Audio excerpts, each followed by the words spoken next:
Hello my friends, we have some awesome news coming from the Bakhmut city. As I promised to you, the counteroffensive actions of Ukrainian army continues in that area. And let's zoom into the Bakhmut city itself. You can see that we have the blue territory already. It means that it was confirmed that the area was liberated by Ukrainian forces. Let's go for the timeline. It was yesterday and it is today. You can see this area liberated, and this one as well. This offensive action from the Ukrainian army was performed just in a couple of the days, and as you can see, we are successfully cutting the Russian flanks in the Bakhmut city, or it's better to say around the Bakhmut city. The similar stuff you may find on the map that Wagner published today. So here are those areas that were taken by Ukrainian army. On the southwest part, so liberated on 11th of May, and this one on 10th of May. It's all started from the counterattack towards Klishivka, and also they show the success of the Ukrainian army on the northwest part. They also mark that the regular Russian forces are losing their positions under the pressure of the Ukrainian army. And they claim that Ukraine was able to capture some territory over here close to Yahidne, and the idea for the Ukrainian forces basically to cut the Russian flanks if we start also the counterattack from this direction, and afterwards we may take Klishivka on the way to encircle the Bakhmut city, and here we may also go from the north part trying to get the city in the clouds. From what we see right now, that Russia should move their forces from this area, otherwise there will be encircled on this flank, and obviously the front line would collapse in that case on the southwest part. In that case, I expect Ukraine at least to reach Opetne on the south part from the Bakhmut city, and afterwards we may try to move to the other part, but there is also the river ongoing through the Bakhmut,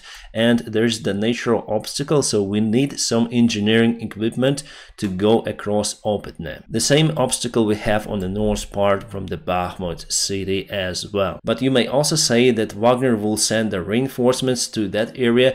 They have quite a lot of the soldiers in Soledar that they've took during the winter campaign, and they can definitely do it to counteract to Ukrainian attack coming from the west side, but in that case they will lose Soledar, because if we move a little bit further from Soledar over here and let's measure the distance, there is, as you can see, the successful Ukrainian small counterattack just 11 kilometers away from the Soledar town. Let's zoom into that place. So it was yesterday and it is today. Ukraine started to push Russian forces also from this direction to eliminate the threat of Wagner's to send more forces for the backup. The popular Russian blogger Prigozhin today recorded one more audio saying that the situation in Bakhmut is developing for Russians according to the worst case scenario. He says that the regular Russian army units surrendered their positions without fight. He exhaled that those territories were taken by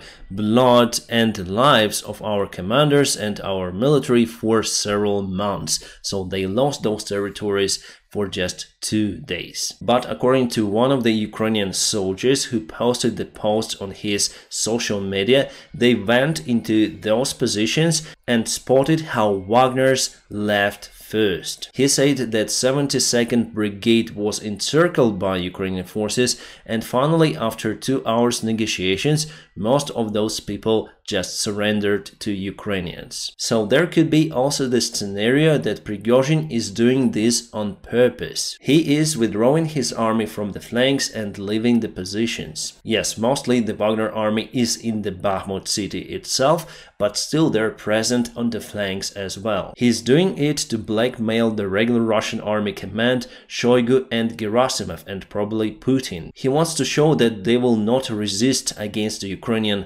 attacks in that area in case Prigozhin will not get what he really wants. And he wants, as usual, power and the levers of influence inside the Russian military command. I think that it could be the possible version because from the videos I saw in the social media of Ukrainian counterattack that we are performing in Bakhmut, our soldiers are not using lots of the equipment as for the full-scale counterattack. No, just some of the tanks like 2, 3, 4, some of the BTRs, obviously artillery, drones, but it's not the significant force. And the Russian army still runs. And this is published on the Russian resources, the intention of the Ukrainian army, just what I showed you recently. The main idea is the attempt to encircle the Bakhmut city. By the way, this evening it was the big panic in the Russian channels. They already announced that Ukraine started the counterattack. But the Russian Defense Ministry say that it's the fake information, and later on the Russian channels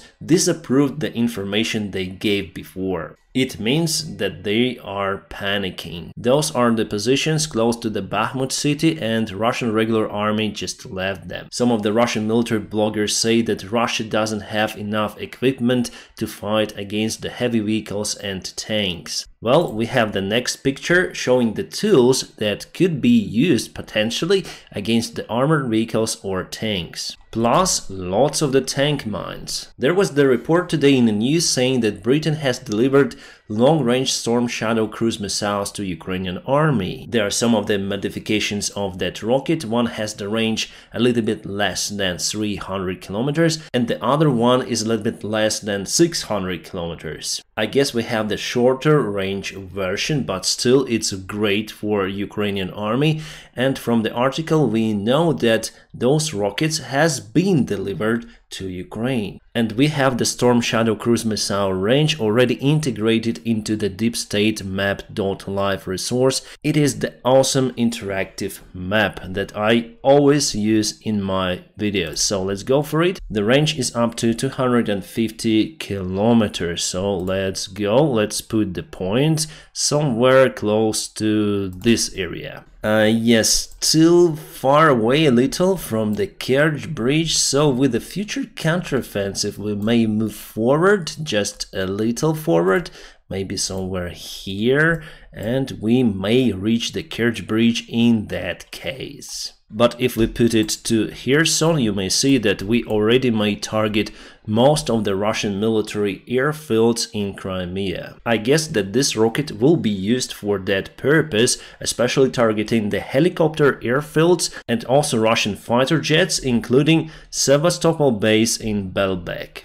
The missile is very smart, and also the warhead is quite impressive for such a tiny rocket. The good thing that it also uses the inertial reference system like we have on the airplane, so even without the GPS signal, this missile may find the target very precisely. It also has the special cumulative explosives that penetrates the concrete, and the warhead itself goes into, let's say, bunker and there explodes. More good news from the United Kingdom. The UK Defense Ministry said that they transferred all of the Challenger 2 tanks that they promised to Ukraine. And it's really hard for me to remember the exact number. Firstly, they spoke about 12 tanks, and later on we got the information about 18 tanks. Oh my god, what is this? This is the Russian T-55 tank that was spotted on the front lines from the Russian side, obviously,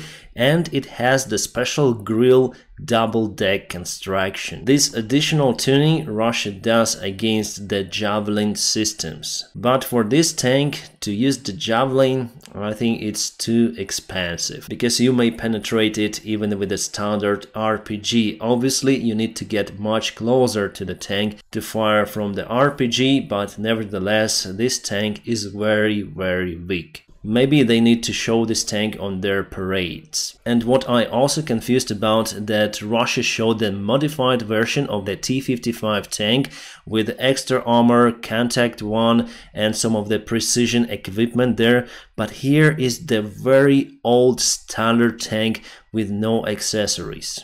The war criminal Strelkov Girkin also said that Ukraine started or will start the counterattack in a nearby perspective, and he is in lack of the optimism about that one. He says that Ukraine will start the offensive action in Zaporizhia and Kherson, probably in Donetsk, as auxiliary direction to deflect the attention of the Russian forces. Well, most of the experts say like that. And obviously he adds more panic. And the locals started to leave the Donetsk People's Republic, Luhansk People's Republic, and they flee also from the south part of Ukraine. I would do the same if I was there, because the modern day war is not different from the Second World War. All the buildings are mostly destroyed, as you see. And Polish officials said that they sent to Ukraine 14 of the MiG-29s. Before they said about 10 airplanes, well, totally 14, the more the better. But today in his interview to BBC, President Zelensky said that they will wait a little longer with the counteroffensive, because Ukraine still hasn't got all of the promised Western aid. It's quite strange, because before we heard the information coming from the Western officials saying that they gave everything for the successful counterattack. Well, we'll see how it goes in the future. Maybe they want to postpone the counterattack for a few days or for a few weeks, but it will happen anyways very soon. My friends, there are some videos posted just from the front lines, but I cannot post them on this platform. That is why I have the Telegram channel, so please join my Telegram channel. You may find the link in the video description just below. I use the Telegram as my alternate resource in the social media. You may always find me on Telegram. The United States accused the South African Republic for sending the ammunition to the Russian Federation. The United States intelligence confirms that one of the ships was used to transport the military cargo from the South Africa directly to Russia. The president of South Africa says that they've launched the investigation about the case. I think that just before the Ukrainian offensive action on the south, or wherever it will happen,